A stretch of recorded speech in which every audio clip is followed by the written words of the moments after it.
Hey everybody, Chomsky here. Here with Greenwarden for the next series of congratulations. You got.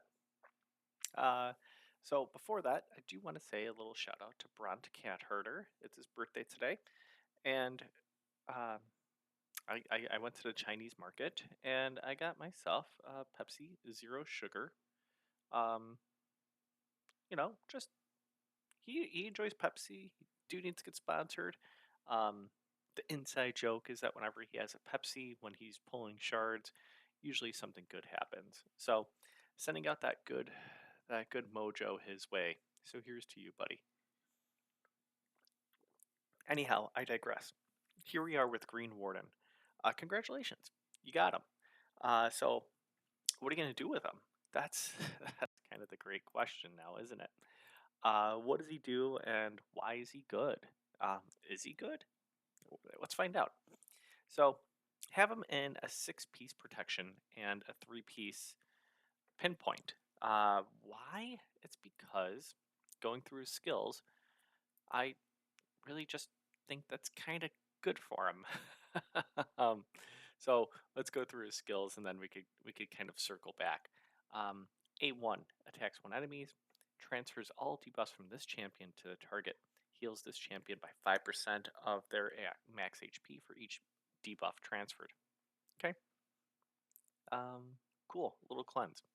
So he attacks, cleanses, then he's set to go.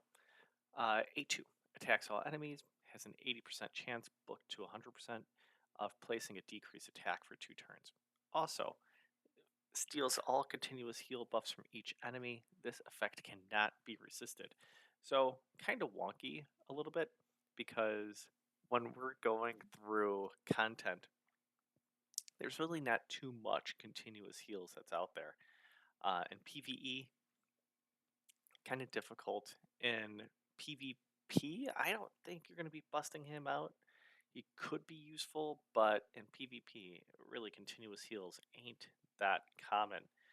Um, I guess Elva, Donatello, stuff like that. But if you're bringing in somebody just to counter continuous heals, I think you get some other things going on. So, uh, cool that it's an AoE.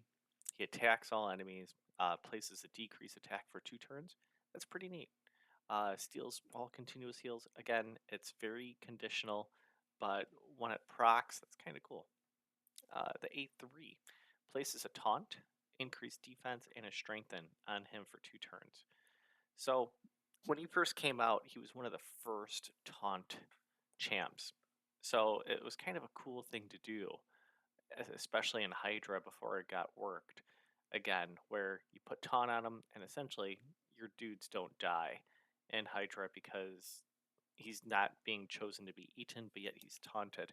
So Plarium kind of fixed that workaround. But uh, we see taunt in a few different areas, like the mythical champ, our bias, has taunt. So it's kind of cool to see that, not just on a regular champ. But he's also increasing his defense, which also increases his damage, and then he also has strengthen on himself. So that's pretty rad, and that's kind of cool. But I wish they would have said, "Hey, give me extra turn," and that would have been kind of awesome.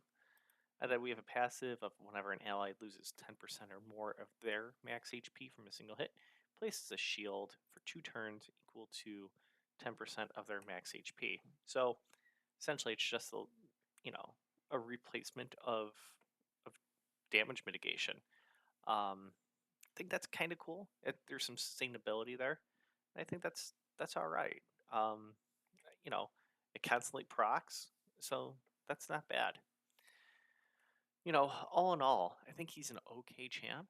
Not necessarily the greatest, just because there's some conditions here. So, first one, we don't want too much resistance, right? So, with that A1 of his, he's transferring all debuffs that he gets. So you want him not to be totally huge in resistance. Transfers him as well as that heals him. So there's a whole lot of sustainability there because he is defense based. So I, I I don't like to build resistance on my champs. I get it. Whatever. I focus elsewhere, and he's not even empowered. So these are pretty genuine, but he is blessed. A four-star blessing, but 6,000 on the nose defense, 270 speed, 278 accuracy is pretty low, but it's okay. 70,000 HP, that is low as well. So if I was to rework this guy, I would want to re-up, HP and defense. Speed speed is essential with him just because you want that taunt to be out there, and then accuracy just for it to land. I'm not really caring too much about crit rate or crit damage just because he's going to attack, but really I basically want him to soak up some damage with the taunt and allow my dudes just to recover for the most part.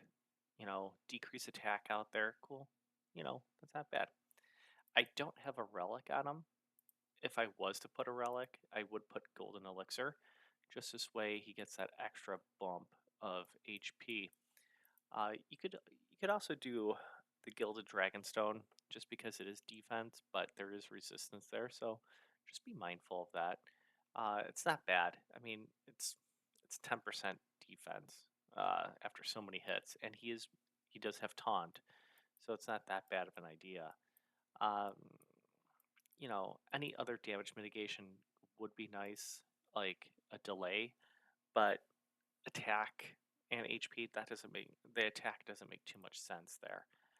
Um, this could work, the Thunderous Circuit, but again, that's relatively new. It's a rare, and I don't have the solid gemstones to put in there. Um, I guess Greater Restoration works, but that's fine. You know, Still messing around with it. Um, so that's an idea. Masteries, I have them in some attack here. I mentioned it, the crit damage may not be necessary. I think if I was to rework this, you know, I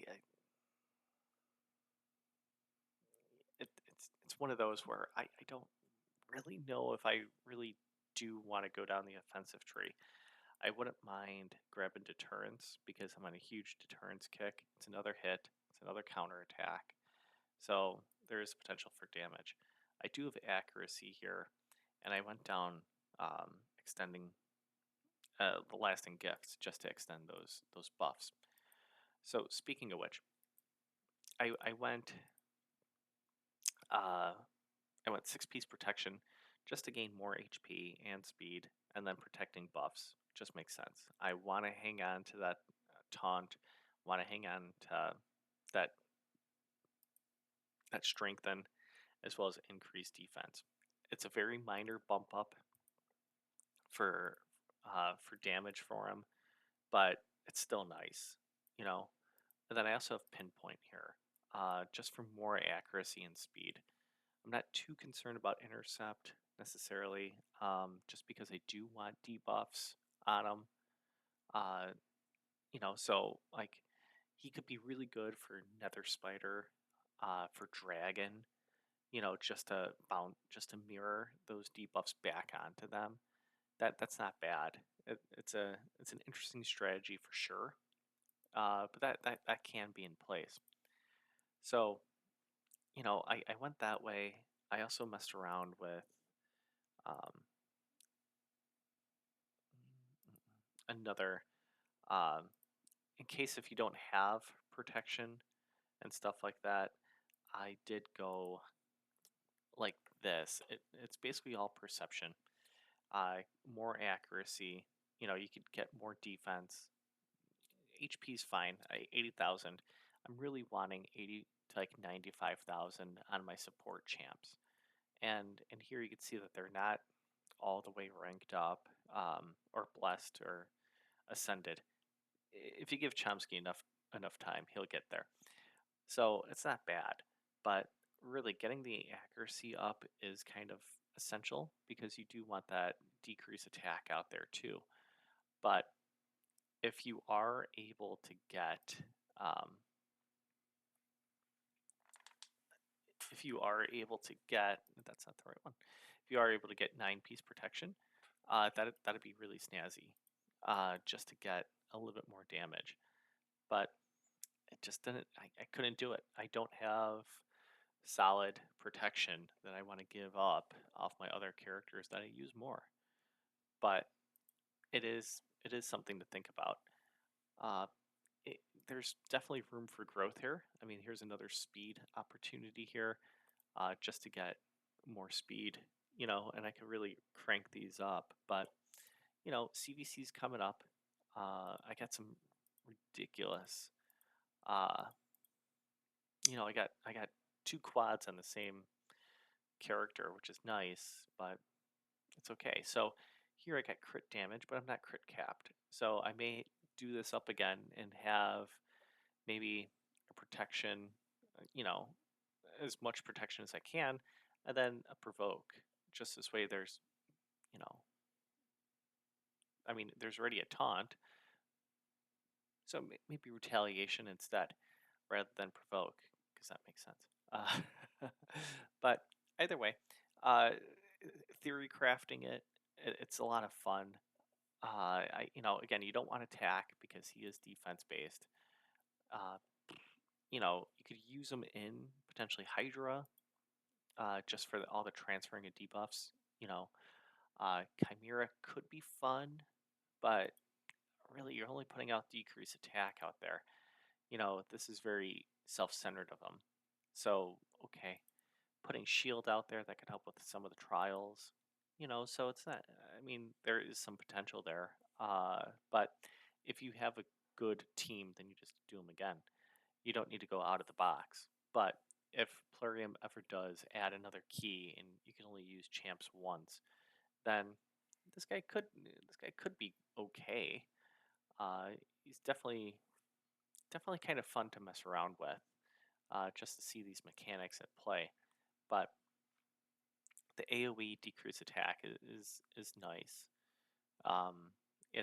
especially since he can do some damage. And then I have him with emergency heal just for that passive, so it's okay. All in all, I think he's a decent champ. He's not one that you're gonna immediately book out, like I did, because he's all the way, and he's not all the way mastered. I would think maybe Helm Smasher.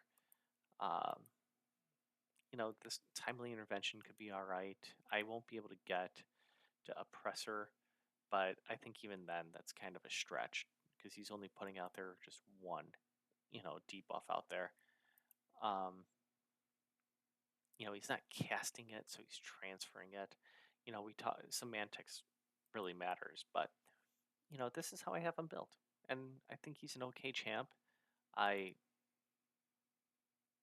have heals on him, which may not necessarily be the best course of action there. I would think that maybe charge focus would be beneficial, but mm, okay. Either way, that's what I got for you on Greenwarden. So, congratulations, you pulled Greenwarden. Tell me where you use them. I look forward to hearing from you if you are using them. Until then, see you in the next one. Take care.